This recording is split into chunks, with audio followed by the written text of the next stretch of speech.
Chef Begum இன்னைக்கு நான் mutton biryani பண்ண போகிறேன். அதை எப்படி பண்ண போகிறேங்கிறது உங்களுக்கு காட்டுறேன். ஆரம்பிக்கலாங்களா? நான் 2 கப் பாஸ்மதி ரைஸ் எடுத்திருக்கேன்.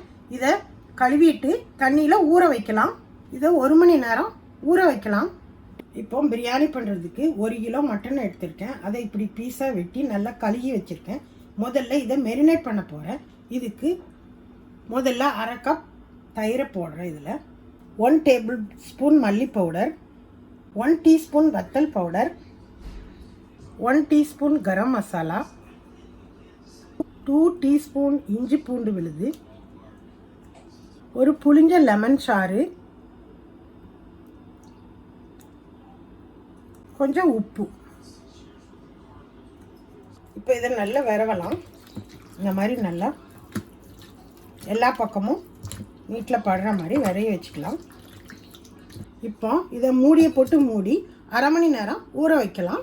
இப்போ பிரியாணி பவுடர் பண்ண போகிறேன். அதுக்கு பேனை அடுப்பில் வச்சுட்டு 1 டேபிள் ஸ்பூன் மல்லி, 1/2 டேபிள் ஸ்பூன் ஜீரகம், 1/2 டேபிள் ஸ்பூன் மிளகு, ஒரு 8 ஏலக்காய், ஒரு 6 கிராம்பு, 2 துண்டு ஜாதிக்காய் கொட்டை, ஒரு காஞ்ச மிளகாய்.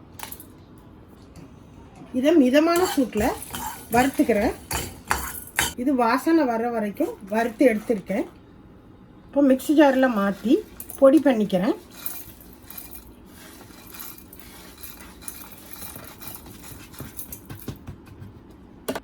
இந்த மாதிரி நைஸாக பொடி பண்ணிக்கலாம். இப்போ பிரியாணி பண்ண போகிறேன். அதுக்கு சட்டியில் 4 டேபிள் ஸ்பூன் நெய்யை போட்டுக்கலாம். 2 டேபிள் ஸ்பூன் ஆயில். இப்போ நெய் சூடாயிட்டு அதில் ஒரு அன்னாசி பூ, ஏலக்காய், கிராம்பு, பட்டை, வாசனைக்காக பிரியாணி இலை, 2 வெங்காயம். இப்போ வெங்காயம் லைட்டாக வதங்கினதுக்கப்புறம் இதில் 3 டேபிள் ஸ்பூன் இஞ்சி பூண்டு விழுதை இதில் போட்டிருக்கேன். அதையும் இது கூட சேர்த்துக்கலாம்.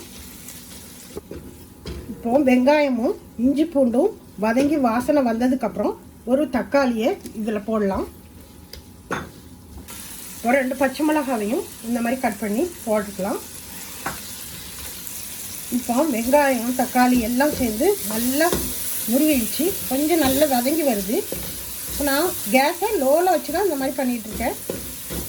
இப்போ நான் அரைச்சி வச்சுருந்த பிரியாணி பவுடர்லேருந்து 1 டேபிள் ஸ்பூன் அதையும் இது கூடவே போட்டுறேன். இப்போ மெரினேட் பண்ணி வச்சுருந்த மட்டனையும் இது கூட சேர்த்திக்கிறேன். இது கூட ஒரு பிடி கொத்தமல்லி, ஒரு பிடி புதினா.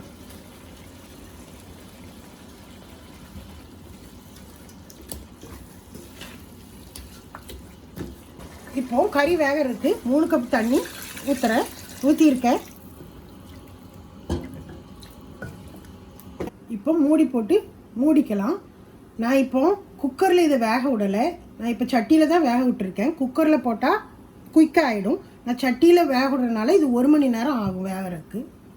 இப்போ 1 மணி நேரம் ஆகிட்டு மூடியை திறந்து பார்க்கலாம். வா, கறி நல்லா வெந்து நல்ல வாசனையாக இருக்குது. கறியை நல்லா வெந்த மாதிரி தெரியுது. இப்போ நான் கொஞ்சம் உப்பு சேர்த்திக்கிறேன். உங்களுக்கு டேஸ்ட்டுக்கு தகுந்த மாதிரி நீங்கள் உப்பு சேர்த்திக்கலாம். இப்போ நான் அரிசியை ஊற வச்சு இருத்து வச்சுருக்கேன். அந்த தண்ணியையும் நான் வச்சுருக்கேன். நான் இப்போ அரிசியை இருத்து வச்ச தண்ணியில் கொஞ்சம் தண்ணி ஊற்றி இந்த 4 கப்பு தண்ணியை இந்த கறியில் ஊற்றுறேன்.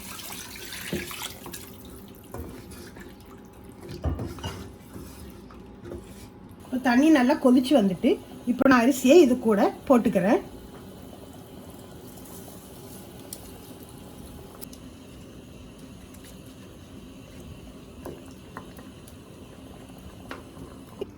இப்போ மூடியை போட்டு மூடி ரைஸ் வேகிறதுக்கு ஒரு 1/2 மணி நேரத்துக்கு ஸ்டவ்வை லோ ஹீட்டில் வச்சுருக்கேன்.